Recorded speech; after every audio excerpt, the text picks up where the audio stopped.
चलिए हमारे साथ इस वक्त हमारी सहयोगी साक्षी जुड़ रही हैं, उनके साथ कैबिनेट मंत्री महिपाल ढांडा हैं। साक्षी, ओवर टू यू, बातचीत कीजिए।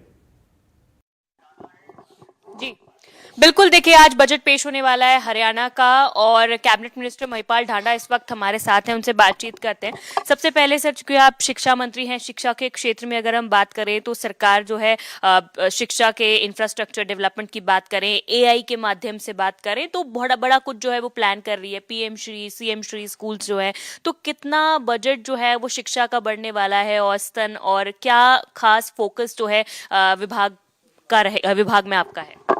देखिए, खाली एक शिक्षा की बात नहीं, समग्र हरियाणा के विकास के लिए एक बहुत बेहतरीन बजट कुछ ही देर बाद माननीय मुख्यमंत्री जो वित्त मंत्री हैं अपना प्रस्तुत करेंगे। हरियाणा में स्कूल शिक्षा को लेके अगर मैं कहूँ कि वहाँ पर जो इंफ्रा है उसका सुदृढ़ करना, हमारे बुनियाद जैसे कार्यक्रमों को और मजबूती देना, सुपर 100 जैसे कार्यक्रम जिन्होंने देश में एक रिकॉर्ड स्थापित किया है, शायद कोई संस्था होगी ऐसी जो इतना बेहतरीन रिजल्ट निकाल के प्रस्तुत कर रही हो।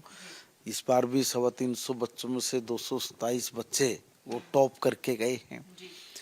और जो हमारे बच्चे हैं उनको जो आधुनिक टेक्नोलॉजी के साथ जोड़ना, चाहे साइंस है, टेक्नोलॉजी है, मैथमेटिक्स है, तो ये जो हमारे रोबोटिक लैब्स हैं, साइंस लैब्स, जो इन सब चीज़ों को आगे बढ़ाना है। आज जो ग्लोबलाइजेशन के दौर में जैसी आवश्यकता महसूस होती है उसके अकॉर्डिंग हमने माननीय मुख्यमंत्री जी ने पूरी तैयारी करके और आवश्यकता अनुसार बजट में जितनी आवश्यकता है उसके अनुसार आज वो हर विभाग को वो जो आज बजट प्रस्तुत होगा उसमें उसकी झलक आपको साफ नजर आएगी। सर, क्या क्योंकि ये बजट उम्मीद की जा सकती है कि कर्ज रहित बजट होगा, क्योंकि विपक्ष हमेशा ये आरोप लगाता है कि बजट बढ़ा लिया जाता है लेकिन कर्ज बहुत ज्यादा चढ़ता रहता है, तो क्या उम्मीद कर सकते हैं कि कर्ज रहित बजट हो? देखिए, गलत बताते रहते हैं वो लोग। देखिए, भारतीय रिजर्व बैंक की तरफ से भी और नीति आयोग द्वारा भी एक तय किया हुआ है कि इतने प्रतिशत से ज्यादा का बजट जो ऋण है वो ना हो। हरियाणा तो उसमें कटौती करके लेके आता है, कटौती करता है। और कम से कम में अधिक से अधिक काम कैसे हो, ये नायब सैनी सरकार का लक्ष्य है, ध्येय है।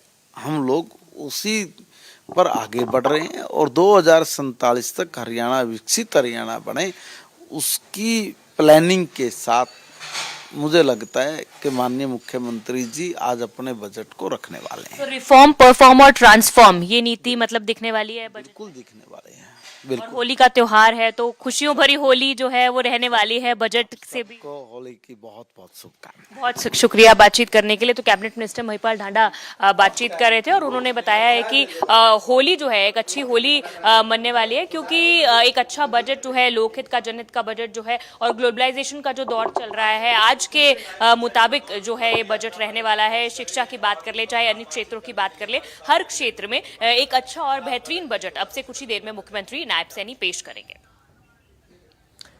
अब देखिए, समावेशी बजट है और महिपाल ढांडा भी कह रहे थे कि आपको एक समेकित और समावेशी बजट जो है वो देखने वाले मिलेंगे। उसमें तमाम प्रावधान होंगे, आप देखेंगे थोड़ी देर में। क्या कुछ कहा है महिपाल ढांडा ने, देखिए जरा बजट को लेकर के। कैबिनेट मंत्री महिपाल ढांडा इंडिया न्यूज हरियाणा पर एक्सक्लूसिव। उन्होंने कहा कि हरियाणा बोर्ड का रिजल्ट अच्छा रहा, क्योंकि शिक्षा मंत्री हैं, तो ऐसे में शिक्षा के मुद्दे पर सवाल जब हमारी सहयोगी ने किया तो उन्होंने कहा कि हरियाणा बोर्ड का रिजल्ट अच्छा रहा है और इस बार उम्मीद किया जा रहा है कि शिक्षा बोर्ड के लिए सरकार के पिटारे से बहुत कुछ समेकित एक तरीके से उन्होंने पॉइंटर जवाब दिए कि समेकित बजट इस बार का होगा। हरियाणा बोर्ड का रिजल्ट अच्छा रहा, इस बार भी शिक्षा के लिए सरकार के पिटारे से बहुत कुछ मिलने वाला है। सभी सुविधाएं बच्चों के लिए उपलब्ध हैं। ये कह रहे हैं महिपाल डांडा। उन्होंने कहा कि हमारी सरकार का प्रयास है कि कैसे हरियाणा के बच्चों को और भी शिक्षा में आगे बढ़ाया जाए। पूरी तैयारी करके बजट तैयार किया गया है, समेकित, इसीलिए हम कह रहे हैं समेकित। और देखिए, उन्होंने कहा कि आरबीआई के नियमानुसार बजट तैयार होता है।